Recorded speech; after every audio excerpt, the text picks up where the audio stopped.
podcast called Jellison Podcast. First ever type 1 diabetic in UFC history. Doing fine. Nice to be with you. Get out! He's like, yeah. My tunnel vision and my periphery, I'm like all field. Hey, you know how it is, though. Hey, when your team. I don't remember that. That's crazy. What's up, everyone? We're back with another episode of the Jellison Podcast. Today, I'm bringing back UFC Bantamweight, Mr. Knockout, Adrian Yanez. Adrian, how you doing, man? Oh man, I'm doing good, man. Still, man, it's been a couple weeks, but man, I'm just still kind of on cloud nine still, man. It's been very awesome, man. Like especially all the extra love and support that I've been getting as of lately. So it's been fun. Mm-hmm. Yeah, I mean, MMA Twitter is really embracing you. Yeah. So it's pretty nuts, man. Because I didn't expect that at all, man. I'm just being like a genuine person on there. I'm just like I'm not really like trying to put on no fake persona or anything. I guess they love that and they're like, yeah, like we love this. So it's been blowing up and I'm loving it. Yeah, it's super cool to see from my perspective as well. Just considering I've been a fan of you since the Contender Series and seeing all these people start to get on the Yanez hype train. It's pretty. Oh yeah, man. Yeah, I love it, man. Like it's I got these people making Twitter, like changing their profile pics to me, and I was like, man, that's pretty cool. Like I don't care who you are, that's pretty cool. Yeah, I know, because most of them are like there's one big with Jan as their profile picture, and then John Jones and Izzy and all those types of guys, all like champions and stuff. Oh yeah, so it's really good to have that already going for me. So I'm loving it, man. It's pretty cool, man. It's really awesome, man. Then also like they got like there's a group of guys that do that, and then there's a smaller group that just like that's consistently like backing me no matter what. Like there's a big group, but then it drops in. There's a smaller group that you know, like they created a group chat that they put me in. I was like, all right, that's cool, man. Like they get real in depth and all that. It's fun, man. I love talking to them, man. It's pretty cool. What do they talk about in the group chat? Oh man, it's like they honestly they started talking about fights, and it's just, like, to me, I'm just like, you know, this is actually pretty cool. Like even if I'm not conversating back into it, they'll start talking with each other, and I was like, hey, it's a nice little community that they got going on there. So to me, that's pretty badass. Especially that, you know, it kind of like they're fans, and like they're like, you want to start a group chat? I was like, yeah, sure, why not? And jumped into it. And at first it was like, oh, like Yanez is so cool, and then it switched when we started talking about fights, and I was like, oh dude, like now it's just a whole bunch of messages about fights right now. So it's pretty cool, man. That is dope. So obviously you kind of came into the spotlight after your 2 knockout wins, most recently against Gustavo Lopez. How confident were you that you were going to get that finish again? Man, it wasn't like I actually like I expected to get it in the second round, end of the first. But I knew exactly who I had in front of me. That guy's he's a tough out. He's a tough fighter. I know for myself, like I was telling my training partners that I'm gonna get him out in the second round, end of the first, beginning of the second. But he hung tough, man. He hung real tough, man. I almost had him out in the beginning of the second, but you know, he completely surprised me with how fast he can get back up. So I was very confident that I would be able to get the stoppage. Like I knew what I had in front of me, and every single time I was being precautious. I was taking everything with a grain of salt, like anything that he was doing. So I just pretty much was just setting it up the whole entire time. But man, I expected it to get it done faster. But man, he's a tough guy. He's super tough. So it was a good one too, though. It was a really good one. Yeah. It was impressive to see how calm you were. Actually, I was talking with a guy who follows me, Joey Blake. Shout out to him. How'd you learn to be so calm and patient in the octagon?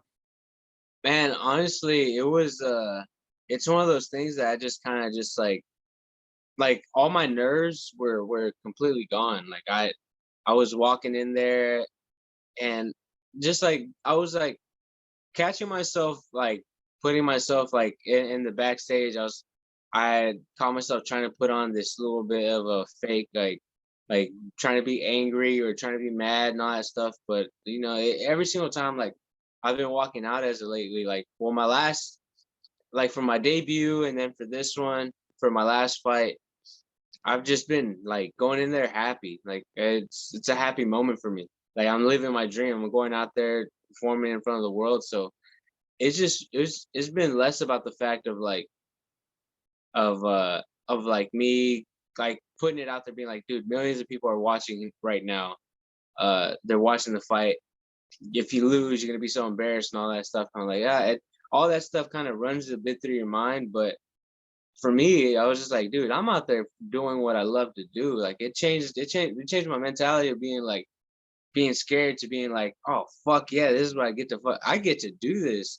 Like I don't have to go into a 9 to 5 job and like and sit back and like have somebody else like tell me what to do. I can go in there and go into that cage and do whatever I want within the rules of Nevada. But but yeah, no, it's I just treat it like it's like me living my dream in the actual moment, and it takes all nervousness away from me. So like whenever I'm in there, I just know like, and as soon as I walk in there, man, like it's a different feeling. As soon as I step in there, see him across the cage, and we start going, man, I get super zoned in and super focused, man. Like it's like I was almost like it was a sparring match for me, like these past couple times that, but I wasn't able to. I didn't have to hold back. I didn't have to hold back whenever I needed to. So it was good, man. It was super fun. Mm-hmm.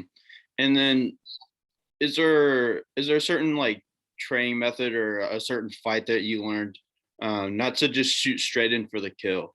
Like, so if you get someone hurt, kind of sit back and pick your shots compared to just rushing in and then putting yourself in danger as well. Well, there's like I kind of learned off of other people's mistakes. I've learned off other people's mistakes like so much, man. Because like in the UFC, like anytime you saw Anderson Silva go for the kill, it was always calculated.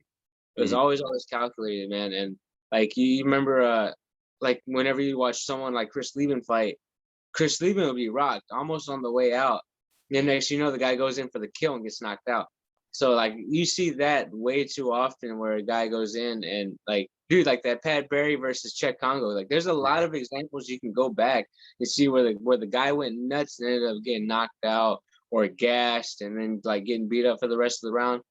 So I've always admired like Anderson Silva, you know, Israel Adesanya, like some of those people who take their time, like and like even though they know they have them hurt, they're still being so precautious, you know, because they know what they have in front of them.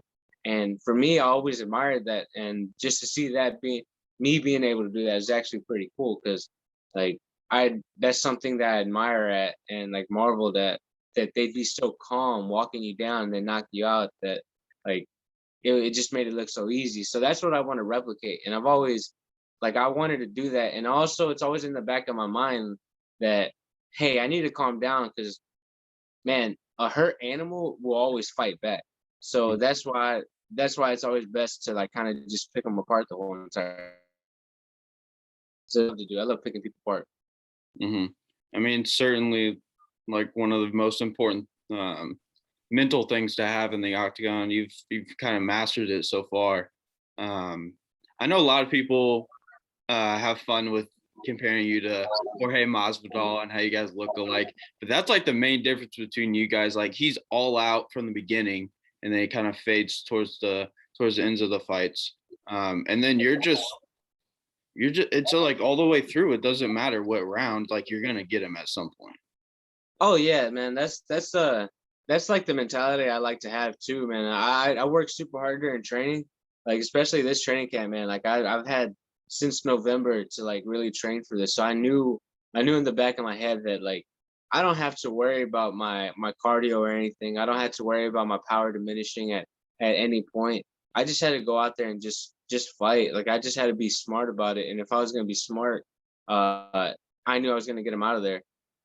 And honestly, anybody like around my weight class in my division right now, like in the tier that I'm at right now, like I'm in the back of the bus right now still. Like even with 2 knockouts and everything, I don't believe they're gonna shoot me up to anywhere close to the top 15 within my next fight or two. Because looking at it, you know, Victor Rodriguez coming off the debut, he debuted, took it on a couple days notice, 7 days notice, and we got the fight. You know, and then I get this guy, Gustavo Lopez.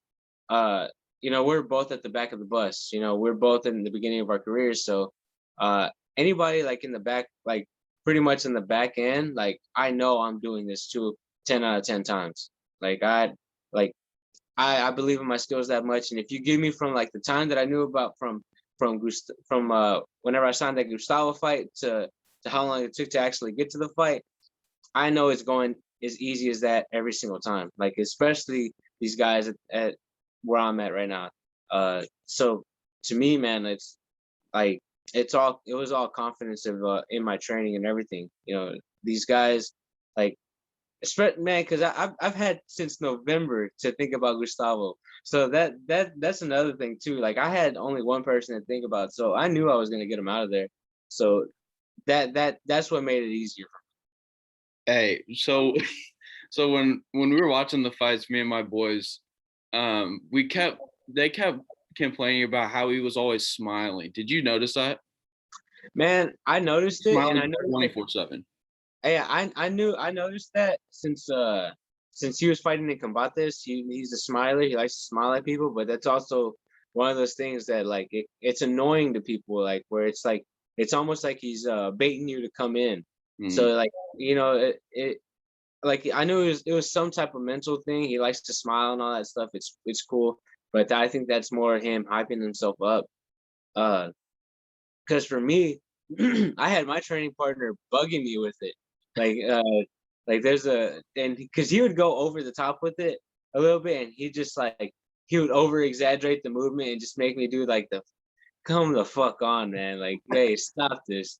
You know, like, hey, but he would do it, and like by the time I got into the cage, I was like he smiled. It didn't faze me. I know some people, they see someone smile, they're like, I'm gonna go after this guy, fuck this guy. But for me, I was like, I'm not even looking at his face or anything like that. Like, I know there was one time where in the fight, like I remember in first person view where I threw the body snap kick to the body, and his smile went away. I remember doing that, and I remember being like, okay. And towards the end of that second round, he came in. I could see him, like his face like kind of just change from like, oh shit, I gotta go after this guy. And it was like the last 10 seconds, and he came in, and I threw like a teep to the body, and I threw a left hook right behind it, and he backed up, and I was like, you know what, let me feint it. I'm about to just throw something. I threw a little spinning. I just threw a spin just because, and I just saw how he reacted, and it made me smile. I was like, I got him. Yeah, I mean all my friends are kind of like casual fans or whatever, so that's what they were talking about, and I was so dialed in on you. But usually when like my favorite fighters fight, I get nervous, and then for you, like after that first round, I wasn't nervous at all. I was like, oh, okay, it's just a matter of time before he knocks this dude out. Oh yeah, that's that first round, I was being super cautious. I wasn't, my output wasn't high, like at least to me it wasn't high. Because I know, like I was trying to gauge what he wanted to do. That's why I predicted like the end of the first round and beginning of the second round finish, because all I needed was to gauge my distance and to gauge the timing and see what he was gonna try to do. I know he wanted to come in and shoot a little bit more, but like I was just so good at like taking little drop steps back. He just couldn't close the distance without him getting hit in the face. Because I knew what I wanted to do. Anytime he came in, I wanted him to pay for it.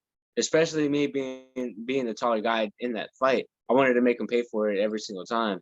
And it made him kind of scared to come in. So once that first round was over with, I was like, okay, I got this. Like it's just more of a, like I got my timing down. Like I think it was after I started tagging him, like after the first right hand that I tagged him hard with, I was like, oh, I got it. Like it's just a matter of time now. And then the rest of that round played out, and towards the end, I started catching my groove. I was like, okay, oh, he's going out. And then second round went the way it went. I dropped him in that round. And then after that, it was just more of towards that, like the half of that round, it was just more of me just because I knew he wanted to shoot.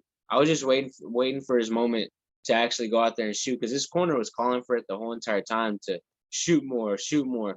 This is MMA. This is MMA. This is like is like and I remember hearing that the whole entire time, and I was just throwing feints on feints on feints with him. I was doing all the small little things just so he would think about it, like second guess his shot.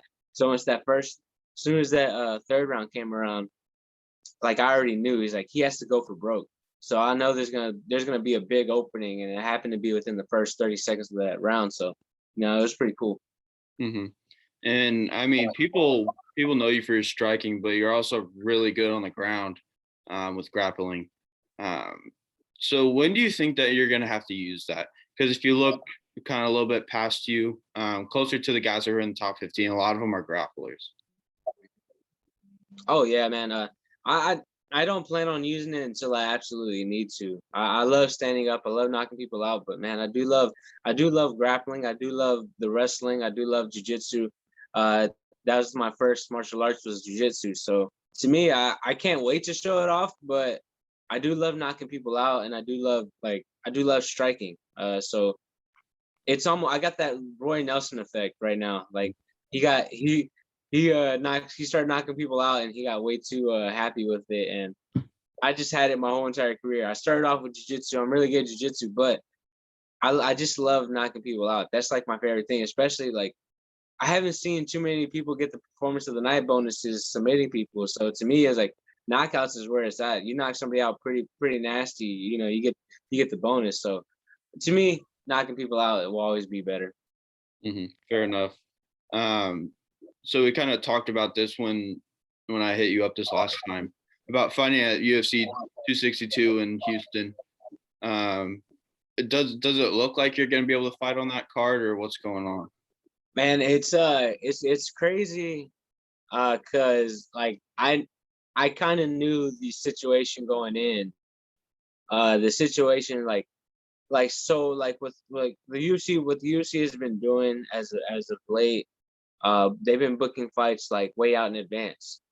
Like for me, I knew about my fight with Gustavo and most of the fights have been booked going towards Vegas, like to have like, because if anything, honestly, like my fight had the possibility of being changed into Houston, within a short notice, and everything kind of happened the way it happened, like Francis Ngannou and Stipe Miocic, they could have been fighting in Houston or Florida, one of the two. So, like all those fights though, like the 262 and the most recent one with the Florida one being open, it was supposed to be in Vegas. So every fight that they had made was supposed to be a Vegas fight, but with everything being like switched over to like everything opening up, pretty much what happened is like the card was already filled up from like it already being like, so most of these cards have been filled up like since 3 months prior. And the reason why they do that is because due to everything going on right now, they lose fights constantly. So whenever I called for it, at the time Tapology didn't release all the fights that they had scheduled, or they didn't know all the fights that were going to be released. But whenever I asked for it, then within that same week, come to find out, I find out that there's already like 15 fights on this card and it's fully booked up, and I'm just like, damn. So as of right now, I'm still training. I'm still campaigning to be like one of the first people put on that fight card, because if someone drops off, like if a fight drops off, I jump in. So that's the deal that we got going on right now. So we're in talks with everybody, because man, dude, like there's not one Houston fighter on there, man. There's not one Houston fighter on there, and man, it would have been really, really cool. Like honestly, it would have been really cool. Like if for somehow it would have been the Derek Lewis versus Francis Ngannou, because Francis didn't take no damage in the last fight. Mm-hmm. And Derek Lewis, I'm telling you right now, that $8 million, he could have headlined Houston card here within in a month and a half. For $8 million, he would have jumped on there. And then to have a couple other Houston fighters, like have a Daniel Pineda, Ike Villanueva, myself, and then even then, like there's like a couple other Texas fighters that would have been pretty cool to have on there too. It would have been stacked up with nothing but Houston fighters, but it was already planned like ahead to be at the Apex, and they just kind of just switched it over. So right now there's a possibility of me being on that fight card. So I'm gonna train like I have a fight on that card. So I'm already still in shape from my last fight, so it's not really too much, but I'm treating myself like I'm fighting May 15th. But yeah, if anything, man, if that falls out, since I've been like consistently training, I'm probably gonna take if just in the off chance that it doesn't happen, I'm probably gonna wait till July to fight again. Mm-hmm. Just to give your body a chance to recover. Oh yeah, man. Like I went back a little bit too early to train. Like my body was still like in the recovery phase, and I kind of almost like burnt myself out. So like after fight week, I went back on a Wednesday, came back to Houston on Sunday, rested 2 days, and I thought that was gonna be enough, but my body just still hadn't recovered.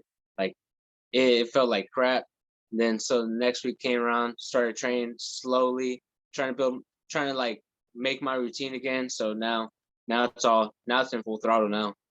Mm-hmm. And I mean, there's kind of 3 opponents that have been thrown out there. In particular, Davey Grant, Nate Maness, both of those guys you called out in your post fight interview, and then Randy Costa kind of threw his name in the hat as well. So is there a chance that there'll be any of those 3 guys that you're going to fight next? Oh yeah, I believe any one of those 3 guys are like, all 3 of those guys would want to fight. Like absolutely 100%. I know those guys aren't scared. It's just more the fact that like right now, if a fight card falls, if one of those fights falls off, it's definitely going to be me and Randy Costa on the Houston 262 card. Mm-hmm. Like because it's already been set up, and I'm pretty sure like you don't have to get him to agree to anything. Like it's like he's already like you're gonna have no problem getting Randy to agree to anything. I know Nate is probably in a different atmosphere right now, just because he had to pull out of his April fight. Yeah. So I don't know what's wrong. I don't know what happened with him. So like it might take a little bit for him just to get back into it. I'm not sure if it was like personal reasons or if it was injury. I just kind of just said for undisclosed reasons. And then Davey Grant, that would be a great fight to make. But I don't know if like if it was just me just reading some BS one day, but I heard that he was hurt or something. I don't know his current situation, but like that would be a cool fight. But yeah, like I know any one of those fights are lined up for me at any point, because Randy Costa's not scared, Nate Maness isn't scared, and I know Davey Grant isn't scared. So those 3 guys, like the only one that I haven't heard anything from was definitely Davey Grant. Just because I don't know if like my fault, like if like there's no like I haven't seen anything from him. Nate Maness definitely would love to fight. He called me out first, so I called him back out again. And then we kind of did have a little bit of back and forth on Twitter, but yeah. But on Randy Costa, like he's a nice guy, and he did it in a nice way. But I know that guy's not scared whatsoever. He's ready to go back. He's ready to go out there and perform. He hasn't fought in like a very long time. Like I think it's been like 8 months, I think. So he wants to go out there and fight. So I know all those guys want to fight. And especially me on a roll, they want to kind of take my shine away too. So I wouldn't mind finding any one of those guys. Mm-hmm. Hey, if you do fight Costa though, he ghosted me on the podcast, so you need to whoop his ass for me. Oh yeah. Oh yeah, absolutely, man. And then man, I got to go out there and throw some Reese's Pieces away or whatever. Yeah. I got to throw all those Reese's off, man. It's like gonna be like the Boston Tea Party, but with Reese's. So are you gonna get that month supply of Dr. Pepper? Is that something you guys like actually talked about? Oh, it was on Twitter. It was on Twitter. We didn't talk about it. We didn't DM or anything like that. I think the only DM that's happened was he DM'd me, and it was more like it's more like there's no like he was saying there's no disrespect behind any of it. I said nah, dude, it's all love for me, man, because like to me, you don't have to hype me up for a fight whatsoever. Like there's no like, oh, he like I want like Yanez only fights like a certain way if like you're pissed off at him or anything like that. No, I'm gonna fight you the same way if I'm nice to you, mad at you, sad at you, angry at you, whatever. I'm gonna go out there and fight the same. You don't need to. I don't need this like fake motivation to go out there and fight somebody. Like I'm just like it's a job. We go in there, we fight. We can be cool after, but man, to me, I don't need no type of like. I don't need no type of like F you, Adrian, or like you suck or anything like that. Like, no, I don't need it. Because at the end of the day, we're both gonna step into that cage anyways, and we're both gonna fight and take it out on you whether you talk mess or you don't. So to me, I'm cool with it because I don't want half my paycheck. I want my full paycheck. Yeah, 100%. So like the big thing around him was the month supply of Dr. Pepper and then Reese's. How many Dr. Peppers do you drink a day, like when you're out of camp? Oh man, that it can vary, man. It can vary. It just depends on how much is around me. And because like right after on the plane ride home, I packed like 3 Dr. Peppers in my carry-on bag. Like I was at the airport and I just packed 3 of them just in there just because I was like, man, I took notice of whenever we're flying to Vegas that they only had Sprite and Coke and water. And I was like, I don't want any of those. So whenever I came back, I was like, nah, I'm throwing this in my bag just so I know I have like I'm just gonna ask them for ice and that's it. That's all I need. I was like, I got my Dr. Pepper on me. So it depends, man. I'll go out there. I remember one time, like it was like it was actually after the Victor Rodriguez fight. I came back home, and drank a whole 12 case within like a day. Yeah, a whole 12 case within a day.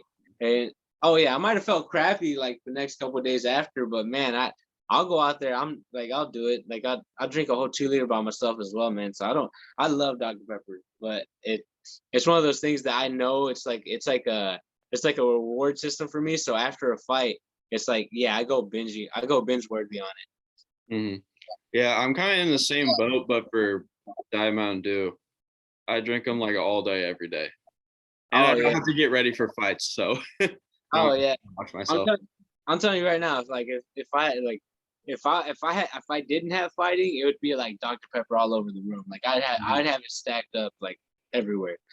Mm-hmm. So before I let you go, I want to talk about just some of the recent fights and upcoming fights in your division. What do you think about the Sean O'Malley performance against Thomas Almeida? Man, I especially against someone like Thomas Almeida. Well, man, I thought I expected more out of that fight. I expected a lot more out of that fight.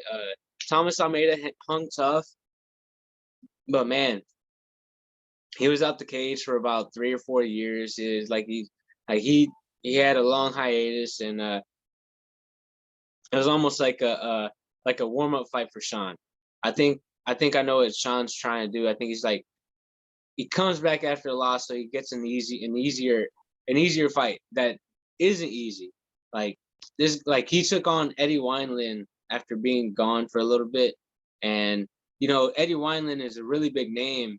You know, it was kind of like a risk to reward ratio where like the risk wasn't very high because Eddie Wineland hadn't fought in such a long time, and then Sean O'Malley is the guy coming up. So even though Eddie Wineland had like such a big name because he's fought for a title before, and all that, and Sean O'Malley's on the rise up, but like everything was kind of leading hard against Eddie Wineland, and he gets knocked out, you know, and Sean O'Malley ended up boosting him a lot higher because it was a perfectly styled matchup for him.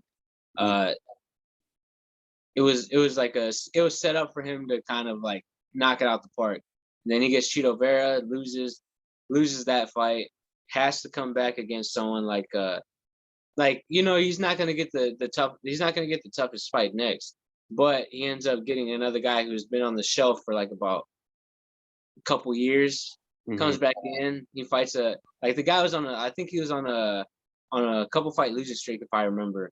Yeah. He comes back in, fights Sean O'Malley, and Sean. Honestly, I feel like we should have seen more from Sean. Honestly, I know Thomas Almeida made us tough. Thomas Almeida is really, really tough, but the way he was able to land on him, man, the guy shouldn't have been standing at the end of that first round.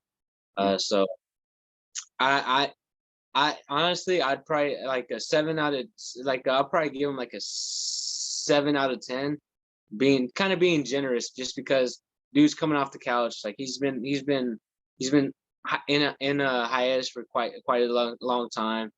I think he was on a losing streak, but props to Sean. Like he went out there and did what he had to do. But honestly, me being a fighter, and seeing what I saw, I think he should have got him out in that first round. Yeah, I mean, I'd have to agree. Do you think he could fight Cruz next, Dominick Cruz? That would be a fun fight. That would be a super, super fun fight. Sean O'Malley is all feints. He's all feints, and Dominick Cruz is all feints. I would actually just it doesn't even have to be it doesn't even have to make sense to me. Like for me, there's just more of like an intriguing matchup. Like if it's 3 rounds of them just moving around, like it's 3 rounds of just them moving around, or like someone landing something.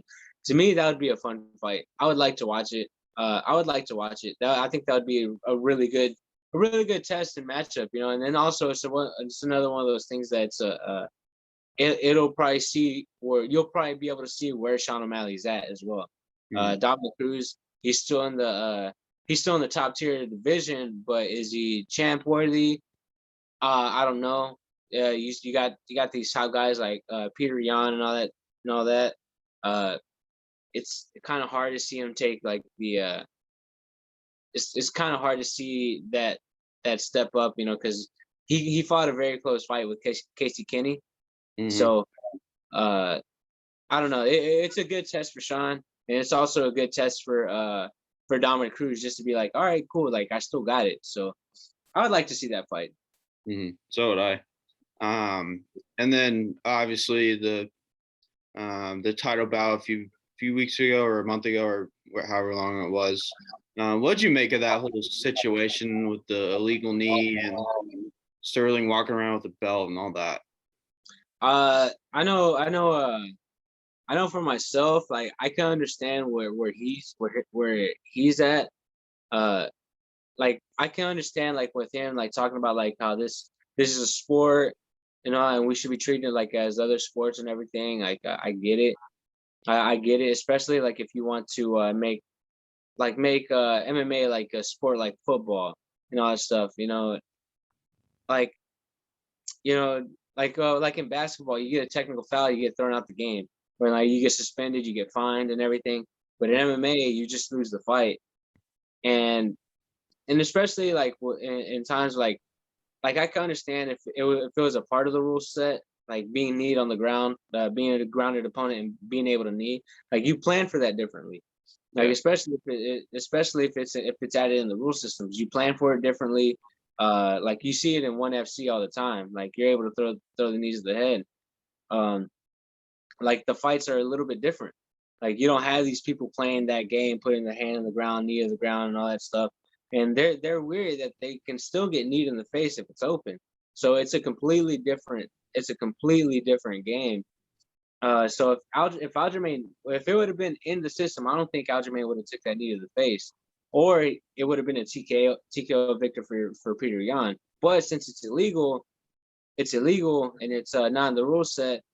I don't think you should. Like I think it's one of those things that he didn't see it coming as well.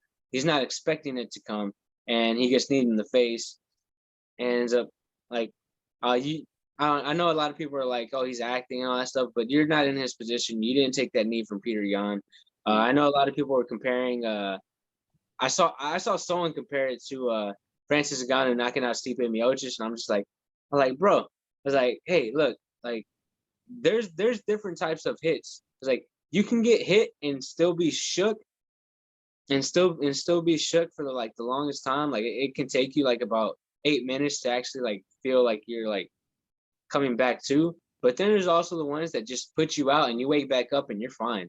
Like there's different types of hits that there's different types of like concussions and different types of like knockouts, man. There's some that mess you up for days on out, man. There's some that just you wake right back up and you're fine. So I don't know. Him walking around with it, I know he's just kind of just trolling the fans. He's like he's out there just trying to be a bad. He's trying to be he's just trying to mess with everybody who's like talking shit to him. So I get it, but at the same time, I know for myself as a fighter, I don't think I'd be able to hold that belt. Like taking it the way it was taken, I don't. Me personally, I wouldn't be able to hold myself up and be able to walk around with the strap. Like I just can't do that. Not for me, man. Because like I was on with Muhammad, Jason Anik, and Corey Sandhagen. We did a little game show on Remember the Show, and like I was trying to be like like I was talking as in I can see where he's coming from, but at the same time I wouldn't take it. And next thing you hear is Corey Sandhagen being like, "Nah, dude, you take that away from me. We're fighting in the park," which I completely agree with. I feel that same way. But at the time I was talking like, hey, like I can see, like I was seeing it from a perspective like of Aljamain. But me personally, no, I couldn't walk around like that. I couldn't walk around thinking I'm the champ without actually beating the champ or like going 5 rounds with the guy. So I just couldn't. But you know, it is what it is. Yeah. So they're gonna run that one back, hopefully late summer, early fall-ish. And then we have a number 1 contenders fight that's absolutely insane. Of course, Sandhagen, like you mentioned, and then against TJ Dillashaw. How do you see that one kind of playing out? Man, I'm really pulling for Corey Sandhagen. I know TJ Dillashaw, like you can't, like even with all this steroid use and everything, I know you really can't diminish the skill, because TJ Dillashaw does have good skill and he does have good pressure coming forward. But man, Corey Sandhagen has just been coming one into his own, and he's improved almost every single fight. Even after that Aljamain Sterling fight, he came back in and just starched Marlon Moraes, who was like pretty much was one of those guys who was a black horse of the division. No one wanted to fight that guy. He went out there and starched Marlon Moraes, and then he goes out there and knocks out Frankie Edgar, like out cold. I don't think anybody's ever done that to Frankie. So to me, I'm just like, man, I think he pulls it off. I think Corey Sandhagen pulls it off. He's been in a learning state for this past 2 years, and that's not nearly as good as he's gonna get. I don't think those 2 fights with him knocking those 2 guys out does him justice with how much better he's gotten. There's a lot of small things if you watch those fights that you can see the potential of, like, oh, he might have been wanting to do this and this. So there like I think there's a lot more in depth to how good Corey Sandhagen is. And but whenever I'm looking at TJ Dillashaw, I don't know how good he's gotten. It's been like 2 years since his last fight. I know he got knocked out at 125 by Henry Cejudo. So man, honestly, I look at it and I'm just like, I lean more towards Corey Sandhagen winning. And if the odds were to come out and Corey Sandhagen was an underdog, I'm putting my bet on Corey Sandhagen 100%. Like I'm probably betting some good money on that. Yeah, I'm gonna have to lean with Corey on this one. I don't think TJ is gonna be as good as he was, just because I mean he was already fairly old, and then to take 2.5 years off now. I mean, that's just a recipe for disaster against a guy like Corey as well. Oh yeah, and I hope he knocks him out, man. He's kind of I don't think I like him. I don't think I'd like him as a person. Yeah, I mean, so like when I first got into watching the UFC and MMA, he was the first card like since I was a fan. So I watched UFC 232 with John and Gustafson too, and then they had that long break because of Christmas and everything. So he was the first card, so I liked him. And then when he popped for steroids, I was like, all right, I'm done with this dude. Yeah. Yeah, he kind of seems like a hothead. Yeah, and I heard some stories, but like that's not my place, neither here or there to air that out. So yeah, maybe when all those stories comes out, I'll be like, yeah, I heard that. Yeah, but yeah, man. To me, like I really like Corey Sandhagen. He's pretty cool, man. And I know the only interaction I've ever had with him was on a podcast, and he was pretty cool. He was a pretty cool guy. So to me, like I'm leaning towards Corey Sandhagen, and if he's the underdog, I'm betting the house on him. Yeah, I'm probably going to do the same. But hey, I'm gonna have to let you go. But thank you so much for coming on. It's an honor. I'm happy to see all your success since the last time we talked, and hopefully we keep getting more and more success as we go on. Cool, man. Thank you so much, man. Thank you for having me on, man. Yep, for sure. All right, stay safe down there. You too, man.